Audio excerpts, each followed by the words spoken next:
Hello my friends, welcome back to another edition of The Woggers Way. I'm Uncle Brian with Woggers General Services in Las Vegas, Nevada. Now normally I come to you and show you how to fix things and repair things in your home. And yeah, I understand fix and repair is kind of redundant. But today I have something a little different to talk about, and that's about home inspectors and appraisers. Or should I say major fails by moronic inspectors and appraisers. So if you're buying, selling, or refinancing a house, you're going to want to watch this.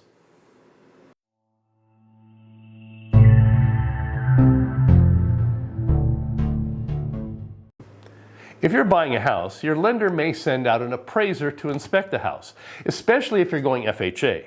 Or you're going to hire a home inspector to give the house kind of a once-over to see if there's any issues you should be concerned about or any repairs you want done by the seller prior to closing of escrow. Now, if you're a seller, you're going to have to deal with the buyer's request for repairs as a result of that inspection report. Or maybe you're just refinancing and or maybe you're just refinancing and your lender sends out an appraiser/inspector. Whatever the scenario, there's going to be an inspection report generated. And I'm here to tell you, don't always trust that report. Now, as a seller that's been living in your house for a while, you probably feel that everything's perfect, your house is wonderful, and you feel insulted by all the issues called out on the report. Don't worry, all sellers feel that way. But the truth is, there's probably some issues, most of which you just learn to live with. But that doesn't mean the buyer needs to. And as a buyer of a used home, your expectations are probably a little bit higher than they should be. Remember, you're buying a used house, not a new one. So there's going to be some issues you may need to, overlook so the deal doesn't fall through. And normally it's just minor things that you can take care of yourself over time, or they're just cosmetic, or nuisance items that don't affect the living conditions, or anything that creates an unsafe environment. Now, items that affect the functionality of the house, those are the items that you're going to want to have the seller fix. As a seller, be cautious of the inspection report, because I'm going to tell you there are a lot of incompetent inspectors out there. Now, for the sale of a home in this example, the seller's agent asked me to give an estimate to repair all the items listed on the appraisal report. So let's start with item number 4. It states, repair the water pressure in the kitchen and bathroom faucets, as each was noted to have insufficient water pressure. Well, let me state that there was an issue with the kitchen faucet, which was a problem with the spray head, which was corrected. But let's take a look at the bathroom faucets. This is a master bathroom. The report stated that the bathrooms do not have good water pressure at the faucets. There's absolutely nothing wrong with the water pressure here. Works fine in both hot and cold mode. This is a hall bathroom. No problem with the faucet pressure here either. As you can see, there was no problem with the water pressure in the bathroom faucets whatsoever.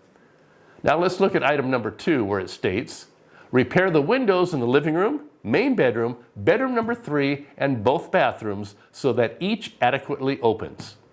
Let's take a look at the windows at what I found when I arrived. This is the family room where he stated the windows don't operate properly. Open, stays up.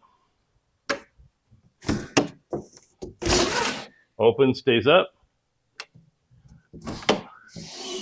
Opens and stays up. Closes, latch engages, latch engages, latch engages. The secondaries lock, all work. No problems in the living room. The report also mentioned that the window in bedroom number 2 also did not work adequately.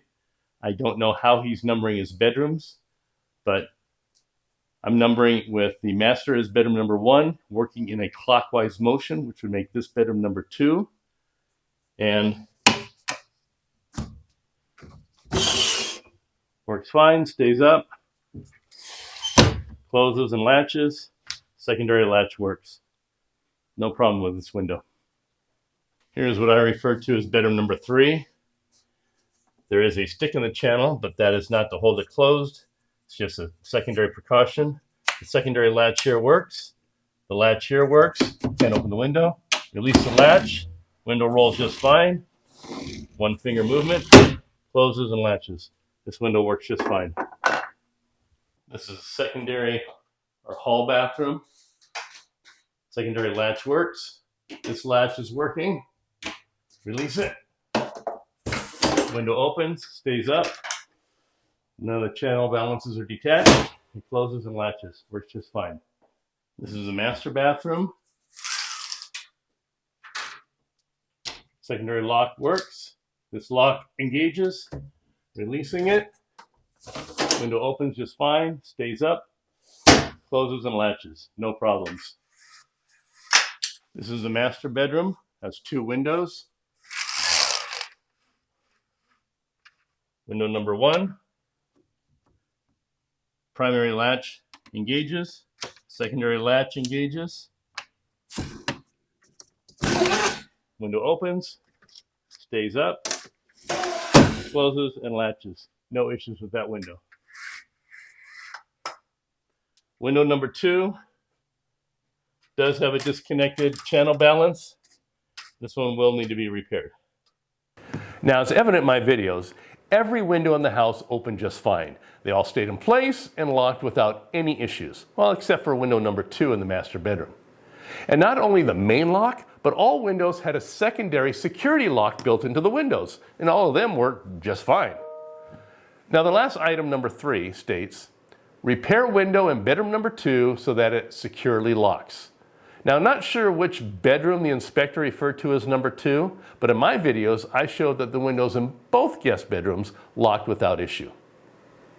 Now, the seller's agent forwarded my videos to the lender and disputed items 2, 3, and 4. But the lender, they really didn't care because they said that their appraiser said the windows wouldn't open, even though the videos showed me opening all the windows in the house. Well, the lender did send the appraiser back out to verify everything, and the appraiser still claimed that the windows wouldn't open, and he wanted me to meet him at the property. So was he going to pay me for my time to go there? Of course not. Was the seller going to pay for my time to go there? Not a chance. Was I going to go do it for free? Yeah, that wasn't going to happen. The seller's agent then informed the buyer's agent that they needed to go meet with the appraiser. So what was the final outcome? Well, after the agent met with the appraiser at the property, all these issues just magically vanished from the report. So I almost wanted to go just to see the appraiser's reaction when all the windows opened, especially knowing that a 5'5" female agent opened all the windows for him when he said they couldn't be opened. Oh, and the issue with the window in bedroom number 2 not locking? All right, so from what I heard, what I referred to as bedroom number 3 is what he referred to as bedroom number 2. That's the one where the window slid left to right and it had the stick in the track. Well, when the appraiser saw the stick in the channel, he assumed that meant that there was a problem with the window latching. Oh, sure, let's not pull on the window to see if it locks. Let's just assume that it doesn't. Like no one has ever placed a stick in the channel of a window as additional peace of mind before? Really? All right, so before I go on about my issues with some inspections and some hints to help you out, if you like the content I'm putting out there, please click on that thumbs up like button down below. And if you haven't already subscribed to my channel, there's a little red subscribe button down there in the corner down there for you to click on. It'll help you locate more of my content and helps me generate more content to help you out. Thanks. All right, let's get back into it. All right, this report is just one example of why you should carefully review the inspection report. Now, I've had reports forwarded to me where it stated that the carpet in the bedrooms was so worn it needed to be replaced. But this was in a house that didn't have any carpet in the bedrooms. They had wood parquet flooring. How hard is it to tell the difference between carpet and wood floors? Really? Come on. Now, another report talked about electrical and structural issues in the garage. But that house didn't even have a garage. Not an attached garage, not a detached garage. There was no garage at all, just a driveway that went alongside the house. If you can't even tell whether or not there's a garage on a house, you should not be doing home inspections. Now, of course, these are pretty extreme examples, and most errors I see are not quite that bad. But in the case of the previous videos that you saw earlier, the report could have cost the seller a lot of money to fix things that never needed to be fixed. And I'm sure that a not so honest repair person could have gone out there, seeing that there's really nothing to do, maybe squirt some WD-40 in the tracks, do nothing with the faucets, but still bill the seller for hundreds of dollars in repairs he did. Or maybe the seller just gave the buyer a concession on the purchase price in lieu of the repairs, therefore still losing out on hundreds of dollars that weren't justified. To shed a little light on the training to be a home inspector, when I got my home inspection certification, there were about 20 people in the class, and only one other person besides myself had ever done any work on a house, whether it was construction or repairs. That's it, just 2 of us. The rest had absolutely no clue on how a house is built or the mechanics of the house, from plumbing, electrical, HVAC, or whatever. Most of them couldn't even change the flapper in the toilet if their life depended on it. But by the end of the class, they were still none the wiser. But they could pass the exam because, well, the class is geared to teaching what is on the exam, not on how to actually perform an inspection. And it's scary to think that these are the people out there performing inspections that could kill a deal or cost you hundreds, if not thousands of dollars. Now, I don't want to insinuate that all appraisers and inspectors are idiots. They're not. There are a lot of very competent inspectors out there. But one thing I will say, if you're the buyer, find your own inspector. Don't go with one of the ones that the real estate agent recommends. I'm not saying that the ones the agent uses are not competent. They may well be. But a bad report can kill a deal, and no agent wants to see a deal fall through. So they tend to use inspectors that may, well, not be quite as thorough or nitpicky. And I can tell you from experience that I've had agents that wouldn't use me again after one bad report because they don't want to risk a buyer backing out. And I'm not saying that I've had agents tell me to leave stuff out of a report, but I have had them say things like, "Is that really an issue for the report?" Or other similar comments in an attempt to, well, sway me to make the report seem a little bit more favorable. Sorry, I'm not here for the agent's pocketbook. I'm here to protect the buyer. It's probably why agents don't hire me to do inspections, which is fine by me. But when they want something fixed properly or a second opinion, they sure don't hesitate to call about those. So I can rant for hours on this subject, but that's not the purpose of this video. All I want you to do to take away from this is be mindful of the inspection report. If you're the seller and you dispute something and you can back up your claim, then make sure your agent puts in a dispute. If you're the buyer, don't write off the purchase of your potential dream home just because you think it has too many issues. Get a second opinion and make sure that those issues that you're listening? Are you listening? Are you listening to me? No. Those issues that you're listing are actually issues.